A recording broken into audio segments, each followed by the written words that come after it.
की शेर सुनाओ जिंदे नाल मैं उठ के बह जाना। इकबाल साहब ने फिर मैंने आने दस्या कि मैं एक शेर ही सुनाया तो वाकई उठ के बह गया, उन्हें दवाई की उन्हें जरूरत ही नहीं पई। कोई दो लैना का एक शेर है कि तेरा निम्मा जिहा हासा मैनू लुट लै गया। अच्छा। तेरा निम्मा जिहा हासा मैनू लुट लै गया, मेरी जिंदगी दा बूटा मुडों पुट लै गया। वाह क्या बात है।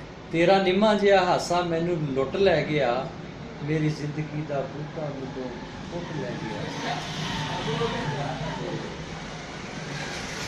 लाल चुन्नी दे शेर जेड़ा चुन्नी नामा उतार चुन्नी नाम बल्कि मैं कहना सी भी उनदे को सुनावे है।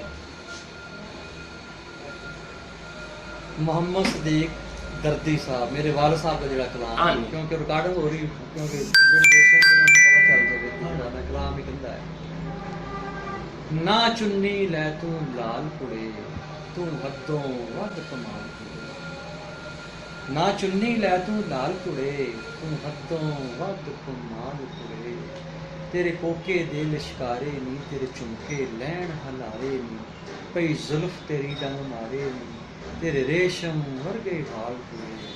ना चुन्नी लै तू लाल कुड़े, तू दर दाता दे जाया कर, कुछ नजर नियाज चढ़ाया कर, इस हुसन दी खैर मनाया कर, किते आ न जाए जवाल कुड़े। ना चुन्नी लै तू लाल कुड़े, तू हदों वध कमाल कुड़े। पाई हुसन तेरे थर थली नी, तेरी टौर न जांदी झल्ली नी। वाह वाह वाह वाह, मुकर्रर मुकर्रर मुकर्रर। पाई हुसन तेरे थर थली नी, तेरी टौर न जांदी झल्ली नी, किथे चली कल मकली नी, दर्दी नू लै चल नाल कुड़े। हाय ना चुन्नी इत्थे वाह वाह।